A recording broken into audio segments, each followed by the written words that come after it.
earlier today, right here is when it all started. We were taking our questions to the county comptroller, but then Glenn Gilzine walked out abruptly, and that's when the back and forth started.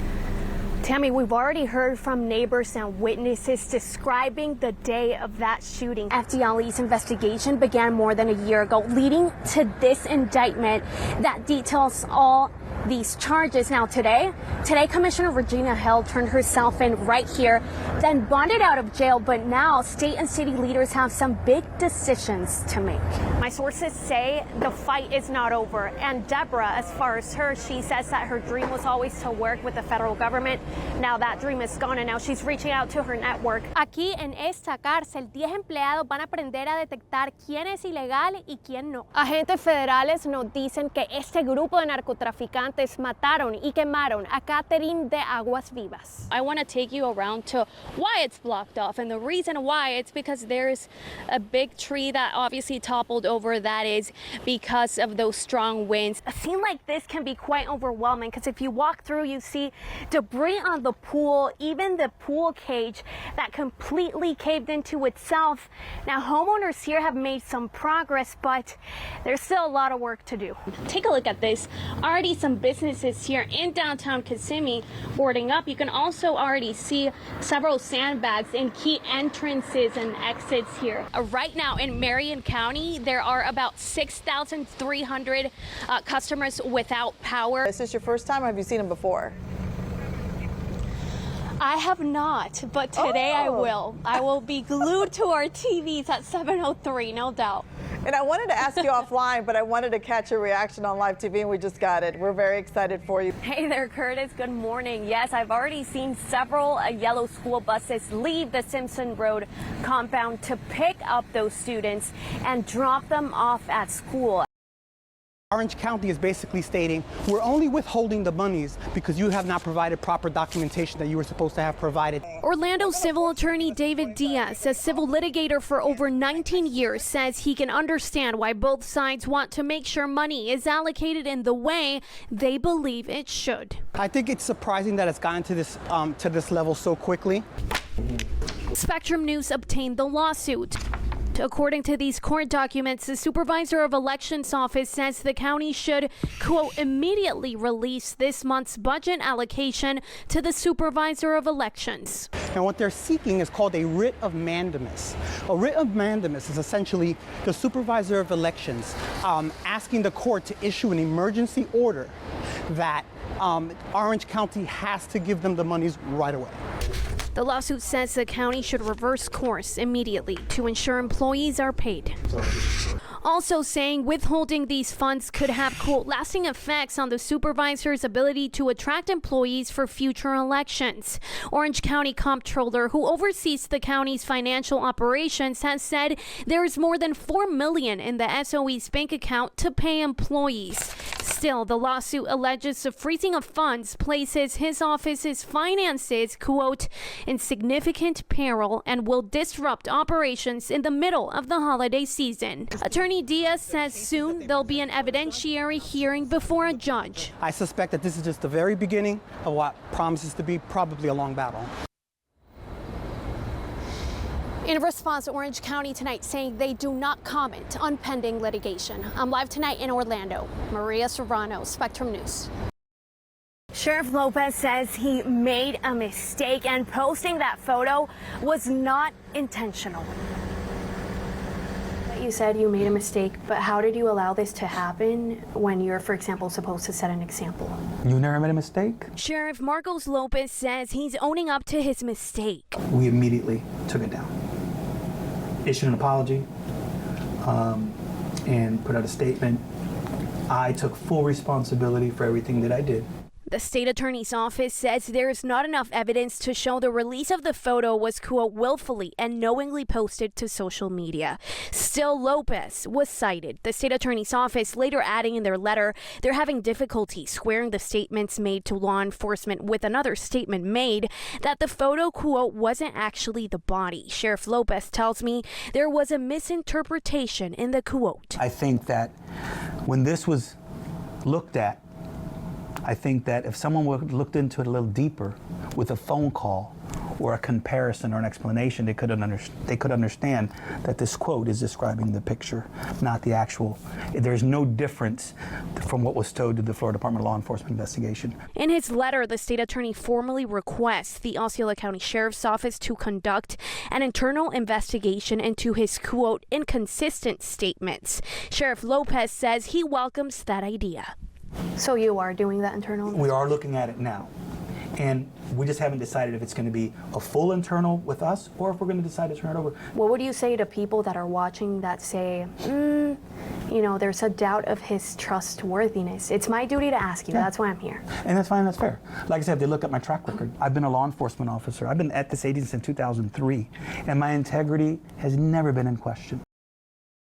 FDLE agents say their investigation against Commissioner Regina Hill kicked off 2 years after she first met the 96-year-old victim. This is video from a community cleanup we were invited to at the woman's home in 2021. Agents discovered that Hill used her influence over the victim to fraudulently obtain a power of attorney. A petition for injunction accuses Hill of using the woman's identity to buy a home. Hill now faces 1 count of mortgage fraud and 2 counts of fraudulent use of personal identification. FDLE agents say Hill took advantage of the woman in other ways. From there, Hill criminally used the victim's personal information to purchase a home in the victim's name. Hill repeatedly used the victim's finances to purchase rental cars, hotel stays, personal luxury items such as expensive bottles of perfume from high-end retailers, clothing, and paying her own personal bills. Investigators say Hill became aware of this resident because of her position as a city commissioner, and that because of this, she was able to lend what appeared to be benefit services that then turned criminal. Hill is also charged with 3 counts of exploitation of an elderly person. A victim who was the last of her family in the area was manipulated and lied to. Her finances and personal information misused and abused for Hill's personal benefit. Obviously extremely tragic. Hill's temporary attorney says the allegations against her are serious, but maintained that she has not been convicted of any crimes and should be presumed innocent. In a statement to Spectrum News, Commissioner Hill says she will await her day in court to prove her innocence, saying in part, quote, "It's unfortunate that I have been thrust into these circumstances with these allegations." Later saying, quote, "Not just for me, but for the victim whom I've loved and cared for like my own family." As for Hill's seat on the Orlando City Commission, the city says it simply does not have any authority to discipline elected officials. Instead, that power lies on the governor's office. I'm live tonight in Orlando. Maria Serrano, Spectrum News. Rafael Vieira and his family boarded a plane to the U.S. on February 11th, 2022, escaping Venezuela. They left everything behind. Rafael says him and his family were protected under the tools they had on hand, including TPS and political asylum. Rafael says he was hoping to reapply for TPS next week, but now USCIS will no longer accept Venezuela TPS re-registration applications. It means their permission to live and work in the U.S. can expire later this year. Hours before this new announcement, I asked Rafael about his worries under President Donald Trump's administration and Trump's immigration agenda if he decided not to extend TPS. Rafael says he knows the answer. His family and him will have to leave, but he hopes it does not get to that point. Aubrey Jewett, political science professor at UCF, says the general trend within the first days of Trump's administration has been to move aggressively on immigration. He's making it more difficult for people to get into the country, and for a number of people who are here without authorization, he is seeking to remove them. The family tells me they feel calm despite the unexpected decision, but they'll be waiting to see what happens next. Rafael says his family contributes to the U.S. government and the job market, and says this country has extended a helping hand. Rafael says although he believes Trump is looking out for his country and doing what he thinks is best, the president should evaluate every case individually. Orange County Comptroller Phil Diamond says he wants to understand the financial records of the Orange County Supervisor of Elections office. He talked to us before heading into a meeting with Supervisor of Elections Glenn Gilzine. But then Gilzine walked out. So that's something we want to know. And speak of Mr. Gilzine, there he is. How are you doing? Good to see you. It's great. We have your paperwork ready for you, and the staff is bringing it out. It's the first time Gilzine and Diamond meet. Gilzine filed a lawsuit after Orange County commissioners voted to withhold funds for the SOE's office due to alleged misuse of funds and until detailed financial records on all bank accounts are shown to the county. It all stems from Glenn Gilzine using millions in unused budget funds to enter into agreements with Valencia College and Career Source Central Florida. He says to enhance voter outreach. We're going to stay right here in the public so that way everyone can hear exactly what you have to say.